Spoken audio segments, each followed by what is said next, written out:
What are you doing? Look at that. What are you doing? Just taking photos. Just taking photos? You should be dancing. It's your birthday. I got something for you. Let me go park this thing. I'll park it up there in the corner.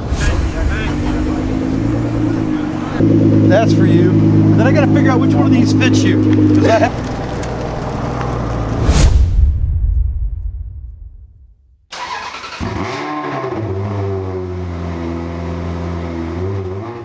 So a year ago, I came back from Santa Clara County on February 28th, and the day that we left Santa Clara County, they announced the first case of COVID-19, which I was unaware of, by the way, at the time.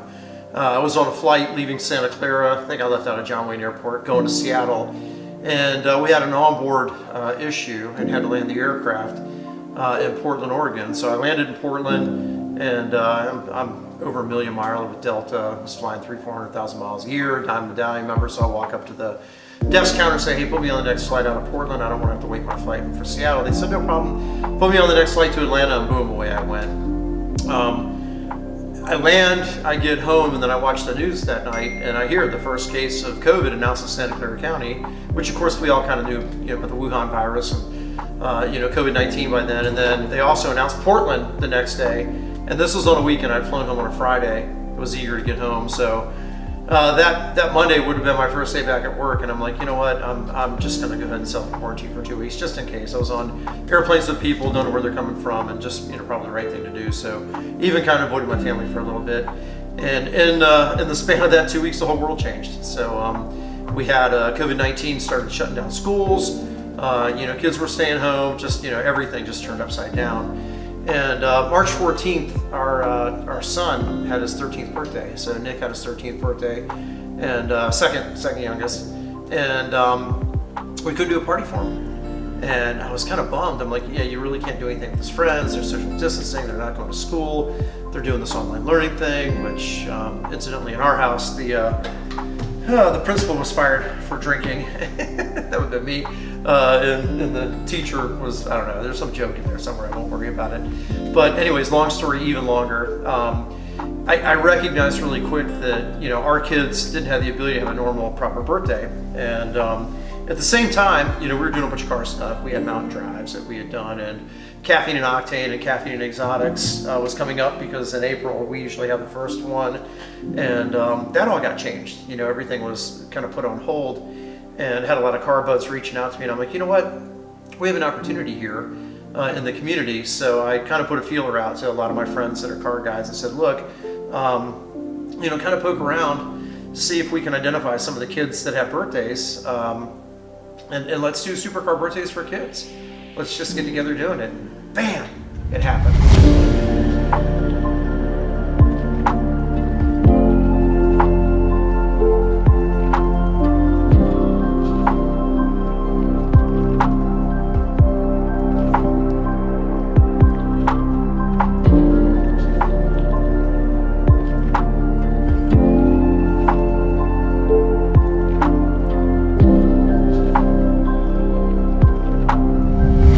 So fast forward the clock, small group, guys I know really well, James Law, Sammy James, Ty Harris, with Ty is tied in really well, actually one of the founders of Daily Driven Atlanta.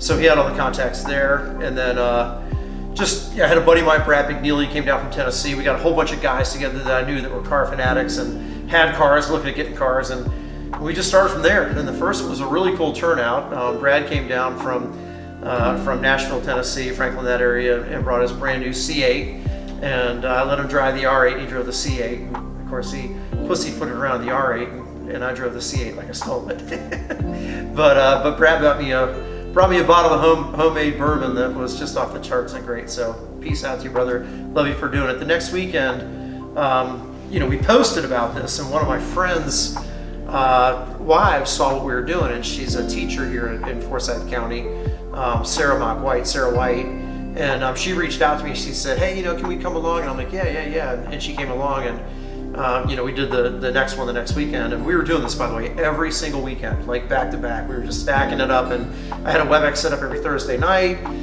We get people on there, bullshit, talk about planning, lay out a route, post the route, and then post all this stuff. And members only. We let people into the group, and we have questions you have to answer to make sure that we can kind of vet you a little bit, make sure you have a car. And along came Sarah and brought Sarah, and she's like, hey, I'd love to help out with this and help out with coordination. And I have to tell you, at that point in time, I honestly feel like I took a back seat, and this became Sarah's group. And I mean that in the most humble, positive, loving way. Sarah was connected in with the community, and she knows a lot of parents that are single parents trying to work through COVID-19 and have kids at home where they're trying to school them as well. And it just was one hell of a struggle. So Sarah started reaching out saying, hey, we're doing this thing, when's your kid's birthday, put the word out. And we literally ended up having 5 to 7 kids a weekend up here in North Atlanta where we're able to do that. And it worked out incredibly well. So fast forward the clock, I think like second or third event we did, we stumbled across this guy, Grant Freeman. And Grant actually got involved, super good guy. Him and his daughter Abigail come every weekend. He's got an Aston Martin convertible, just beautiful guy, beautiful car, Ginger Austin. So anyways, he posted out on Focus on Forsyth, which there's like 90,000 members. Hey, we're doing this thing, SuperCar birthdays for kids. Let us know if you want to do it. And I went apeshit, by the way. I'm like, hey, hang on a second. And poor Grant, like, no good deed goes unpunished. And the guy's got a heart of gold.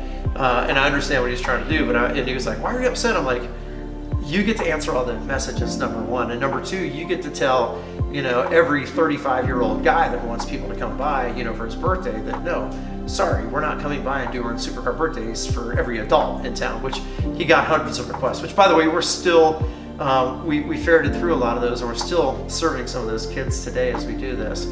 So fast forward the clock again. So let's get it going. Craig Mandel, I came across the guy. By the way, Doug Mitchell Stevenson, there's, the names could go on, Don Nitro, Shane Gauther. I mean, I could just go on and on and on, the people that got involved in this that are just every weekend they're there.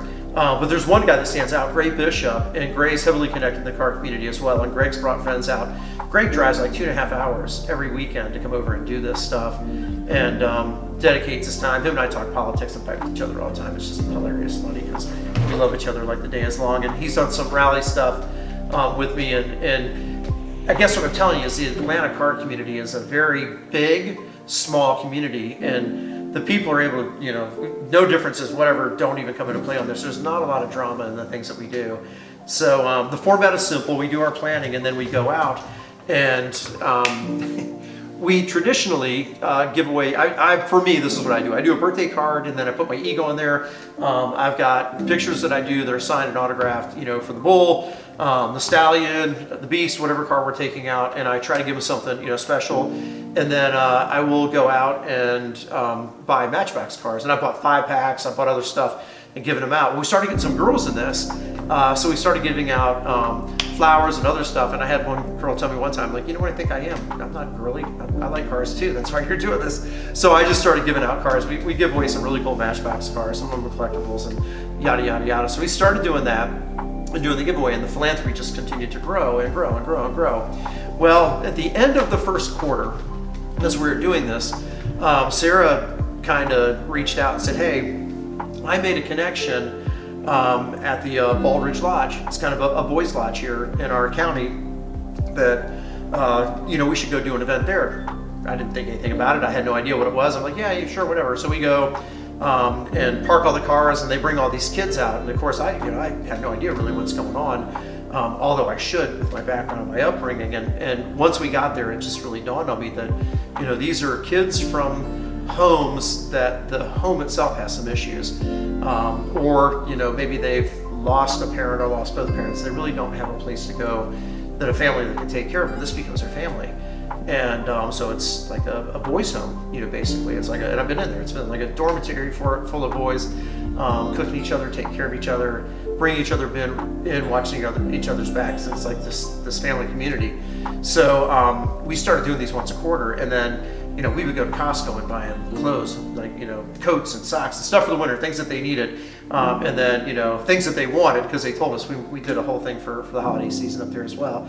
But it's just unique because now you started something that was just about helping a couple kids, that has really flourished and grown into something bigger, and making the story even longer for you. So now what it's kind of turned into is we do get, we're really looking for the single moms, the single dads, they're struggling with their children, and their children are, not because of anything the parents are doing wrong, it's just the life situation that they're in, and they can't give their kid that special birthday. So we try to make that birthday special for them. And a couple times we've gone into these communities where there's, $400,000, $500,000, $600,000, $700,000, $800,000, $1 million houses, and we did that a couple times, and I'm kind of looking around at everybody, and nothing on Sarah, like we're taking them as we get them. So it wasn't Sarah, we're just getting his request. And I sat everybody down that was in the leadership of planning this. I said, hey, I'm not the say-all on this. I mean, people call me Cap because I flex my muscle in there, but the truth of the matter is I've gotten over myself. And I'll talk about that in a minute, by the way. But I really, the spirit of this, we wanted to make sure that we were getting the right touch and getting the right people. So now when we look at the demographic, if people are, kind of opting in and they're in these, well-to-do neighborhoods, we're flipping it and we're saying, hey, we'll be glad to. And people have asked, like, how much does it cost? Whatever. We're like, you know what? If you make a substantial donation to the Boys Lodge in our name, then we'll gratefully be there. And I won't call any parents or children or anything out to respect their privacy. If they see this, want to comment on it, 50 thumbs up for you. Because the stuff that you do is incredible. But we had somebody donate $3,800 this past weekend for us to go out. By the way, we drove all over the city of Atlanta doing this past weekend. And I have to tell you, for me, it was the most fulfilling weekend I think that we've ever done, because, for somebody, number one, to open up their wallet that large, and do that was just amazing. And hopefully I made it special for their kid and everybody else did as well. But it really touched my heart that somebody would, put that kind of money in it and do it. And there's families that are well off enough to do that, and they want to give back as well. So I think that's absolutely incredible. So we have people that come out and do this with us, and I have to tell you, these are card people, that they don't have a lot. I mean, sometimes, the card that they have, is their hobby and their passion, but they also have a family, and this is their release, because they work their asses off during the week, and some of them are single fathers, by the way, who are involved. And we just happened to have this past weekend, guy that I met, I actually saw him going down the road, and he had missed us, and I called him in. We were done on the day. I saw his car. And I'm like, man, he's got to be a part of what we're doing. And Don Nitro came in, and his son Najee is just, they're inseparable. They're always together. They're doing the stuff, and got in the car group and car community, and he's there every weekend, rain or shine, always asking, how he can do something. So his son's birthday was this past weekend, and the car community gathered around there, and you'll see some of the video as we go through this, where you're seeing the birthday party for Najee. And it was done at a car place never been to before, so I got a lot of awareness there. It was great for their business. A lot of people were talking about it. And then Ty Harris got Daily Driven Atlanta involved as well, and just the entire community. By the way, we had, I think, 4 rounds of birthday party for him, because we had people that showed up on time. That wasn't us, because we were out doing SuperCar birthdays for kids, running literally all around 285 around Atlanta, doing this past Saturday. And then we had the Daily Driven Atlanta crew show up that wasn't a part of what we did, because there's a lot of people in that community. So they showed up, and then his friends showed up, and then we showed up, and there was even people that came after us. There was a whole, another crowd behind us. So Najee got 4 or 5 birthdays that day, and just to see the smile on that kid's face was just amazing. So where do we go from here? So I've had a lot of people reach out and say, the vaccine is coming. You see it in the hospitalizations. So they're starting to decline as we start to vaccinate people. I think COVID's going to be around for a bit still. But I've had, sorry about the ums and the ahs. I need to go back to Toastmasters and work on that. But I'm just free-forming and rambling for you folks this morning. But as I and ah, the question has come up several times, where do you go from here? And, struggle doesn't stop.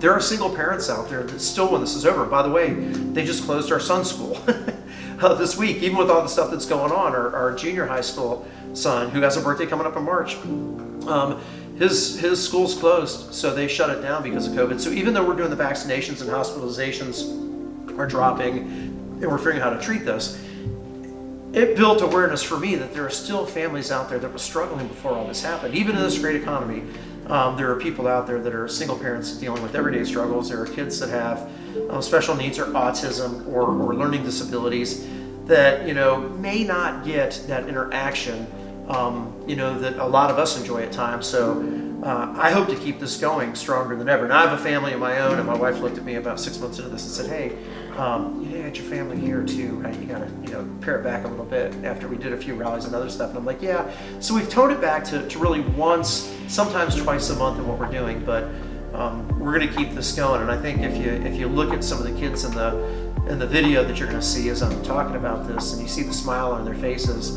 and then you turn the camera around, you look at the people that are in the cars that are doing it, and you see the smile on their faces, it's something that you can't stop. You gotta keep it going. A couple things that I've learned doing this, by the way. So, yeah, I've been a leader all my life, but sometimes I forget what followership looks like.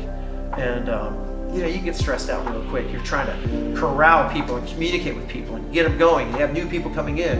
And, you know, I realized sitting in the back of this looking at myself like, yeah, you sound like an asshole, man. Like, you know, don't do this, do that, blah, blah, blah, blah, blah. So I kind of had this realization after a couple events. I'm like, hey, I need to get out of the forefront of this for a little bit. And that's where Craig Mendel, you know, really stepped up and took a huge leadership role in this. And I think he got a taste of my medicine. He's trying to corral people and got a little bit frustrated trying to stay on the timeline this past weekend. And it's funny for me because now I get to see from both sides. You know, I was stressed out up front navigating, trying to keep people together. And then I got in the, you know, behind. I was actually the last car every time in the back of it. And I had so much fun. It was so stress-free that I think I'll take that off of Craig's shoulders when he's ready and help him out. But I've got a different perspective now, and there's no reason to stress. You know, you kind of you get the perspective of looking things from a different angle. So that's another thing that I got out of here is, you know, when you're stressing about shit, I got to remember the words of my buddy Vince Sopranis, and Vince always says, you know, don't worry about it. It is what it is, and you know that's kind of the case here as well. You know, we do these things. They should be fun and fun for everybody involved. And you know, if we get separated or whatever, you know, they'll find each other. By the way, it's about the journey, so it's all about that. So that is SuperCar Birthdays for Kids. You watch all the stuff that's going on, and if you're interested in doing this near the Atlanta area, just like and subscribe and give me a comment on the back or DM me. Ball Vice on Instagram, and you can find me here always on YouTube. The two are probably linked, and we will see you next time around. In the words of John Taylor Page, peace out.